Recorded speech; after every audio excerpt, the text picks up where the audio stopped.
a member of the technical staff at Flox. Not really, I mean, sort of, but I'm a senior technical content writer at Flox. I do a lot of our stuff. I want to talk about reproducibility, and I want to look at it sort of in the context of isolation and look at, how we expect to achieve reproducibility and the sort of constraints that we impose. But doing this, I want to use the lens of agentic development. When NemoClaw, when OpenClaw, when NullClaw, when the claw on the White House lawn appeared, when AirMaze appeared, I kind of experienced PTSD because it took me back to when Claude Code first appeared last April. And on the one hand, that was so exciting. It was, there's a psychologist has this term called sensational tang. It's sort of like this real immediacy, this direct encounter with reality that grips you and shows you this is the way. And that was kind of how I felt with Claude Code. It sort of, I used Cursor, I used Copilot. It didn't really do it for me. So that part was great. The part that I didn't like was the fact that Claude itself, at least back then, the Opus 4 models, the Sonnet 4, I think it was still 4 then, it was duplicitous. It was occasionally destructive. It was not to be trusted. And I guess what I struggled with was, on the one hand, I couldn't trust them. They couldn't trust themselves, and I couldn't stop using them. I found myself compulsively, just working in them and building things and yelling at them, and feeling this sort of twin thing where I had to keep using them, and at the same time I wanted to control them. And I didn't just want to control them, I wanted to incarcerate them. I wanted to put them in a jail. I wanted to isolate them, strictly. They were doing things like this. First thing, just disregarding explicit prompts, doing their own. These are real screenshots. I cannot promise you that no GitHub repos were harmed in the making of these screenshots. Some things were destroyed. There were hours sort of frittered away with expletives and whatnot, and it got pretty ugly, especially, I've proven I can't be trusted. I destroyed hours of work by reverting to the wrong commit. I still screw up catastrophically. This is all April and May of last year. It did get better, but not probably until maybe, was it Sonnet 4.6, I think, or whatever? Yeah, that kind of thing. It's very reliable now. The worst is when it reverted, I think 4 days back to an earlier GitHub commit. At this point, I thought I had taken, Git out of its hands. I said, I'm going to revert. And it went ahead and reverted to this earlier commit, wiped out days of work. There was lots of screaming. It was pretty ugly. So I determined, I need to jail this thing, but how am I going to jail it? And the obvious thing was I was going to put it in a container. I was going to discipline it. I was going to punish it. I was going to put it in a prison. And that prison would be virtualization technology of some kind. It would be a container. The best arrangement for both of us would be for Claude Code to take up residence in this virtualized setup. Give it a bash shell. Give it a locally mounted repo. Do not give it access to Git. I've unlearned that, by the way, since the last year. Gotten a lot more comfortable. I do let it, make commits and push to now and whatnot. Anyway, it occurred to me that I was putting it in a container. I was putting it essentially in a dev container because I needed to give it a shell. I needed to give it a lot of the affordances that human developers work with. When we put humans in containers, it's not to isolate the human. It's to achieve reproducibility. It's to say, what you're working on, this environment in which you're working, you're all working in the same environment. What you build here, you can share with your teammates. You can work collaboratively on the same projects. They will run here. When you ship them down the line, downstream, they will run in that context, kind of thing. Isolation is the means that reproducibility is the ultimate end. With agents, I didn't just think, I knew. Isolation is both the means and the end. Reproducibility is a nice to have surplus, but I do not trust this thing. I don't trust it at all, sorry. when we put an AI agent inside a dev container, we jail it. When we put a human engineer inside the same container, we improve the developer experience, or we accelerate onboarding. You know, it's a strange kind of lensing. You know, like I'm like, you know, it's the same thing, and yet it isn't. You know, the mechanism doesn't change, just the trust model. We're putting humans in comfortable, minimum security, white-collar jails, you know, but they're still jails. When we talk about dev containers, when we talk about isolation in the context of agents, we use terms like containment, we use terms like blast radius, quarantine, trust bin. We don't use the word cordon sanitaire, but I'm going to use it because that's sort of who I am. These are kind of like epidemiological concepts that we project onto software engineering. After some of that PTSD, I totally get it, you know, like, yes. When we make humans, or when we ask humans to work inside of dev containers, we relinquish the perquisites and the affordances that make us human, you know, like we don't have our shell. We don't have our dot files, our aliases. We don't have our shell history. You know, that's really important to me. I don't know about you. I always forget commands. I always forget what I was doing. I always have to cycle through history. You know, our muscle memory disappears. Our rituals, our idiosyncrasies. You know, the usness that makes us us. Like, you know, I will have calcet in my environment. I will have lolcat. I will have all of these silly things. That kind of thing. You're not going to have that in a container. I probably shouldn't, but still.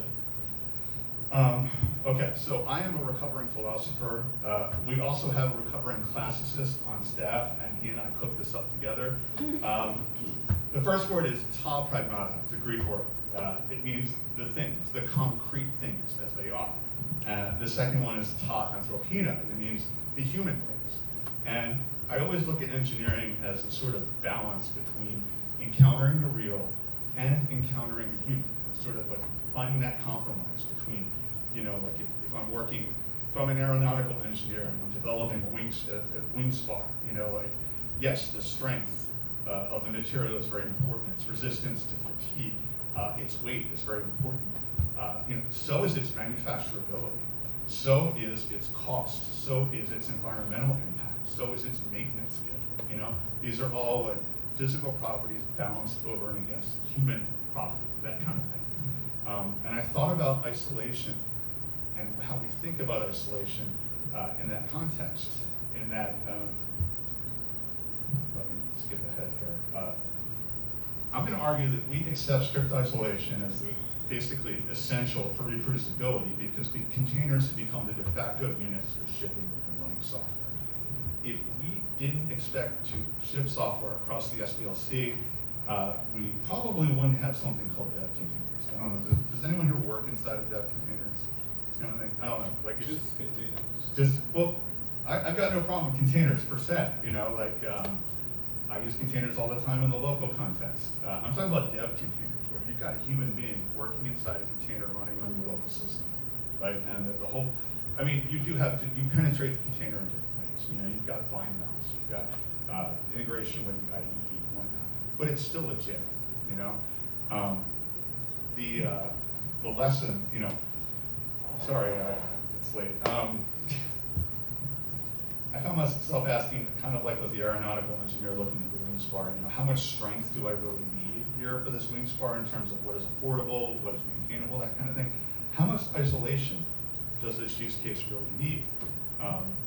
And the issue is that containers are sort of a very strong isolation and hermetic isolation between the local system. It's hard to work in that, you know? If containers are the only way we can ensure reproducibility, this would all be moot. You know, if like we could only build and share and ship, you know, reliably across the SDLC, if we build inside containers or shipped as containers, you know, that's one thing. But they're not, and it's not the only way to do that. I want to talk about declared graph-backed environments.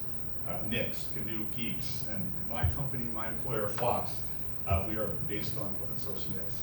And I'd like to say that, you know, we're all worth checking out. All of these give you a recipe for exactly reproducing an environment at any time, in any place on your own hardware or anyone else's. The way they work is essentially, you declare all of the inputs, anything in an environment, and an input can be anything from packages to environment variables, to, if you're building software, to build flags. You know, any pre-build steps, post-build steps, they could all be inputs. They're all documented, they're all captured. You essentially declare all this in a declarative environment. Sorry, I'm going here. It's input address. So it's essentially whatever you declare is materialized in an immutable store that is on the system, kind of thing. You cannot change anything in the store. You can only read from it. You always get the right packages, whatnot, you know, that kind of thing. The same environment, two trust boundaries. The human works on the host. They work natively on their own machine. They access their own shell, their own editor, their own file system, their own credentials and hardware. They revel in their own deeply ingrained, habits. They get to be who they are. The agent lives in a jail. I've been playing with Hermes, and I work with someone who actually is using Hermes with iMessage and other things like that. I am not ready to do that. I don't know about all y'all. The prospect of letting these things have access to my life, who I am, terrified me. So the agent is going to stay in jail. They're isolated in a containerized sidecar on the same system. They can work on the same project. They can use the same runtime, because that's the thing. The declared environment is used by the developer on their local system, and it is used by the developer by the agent in the container, kind of thing. What ships, the intermodal unit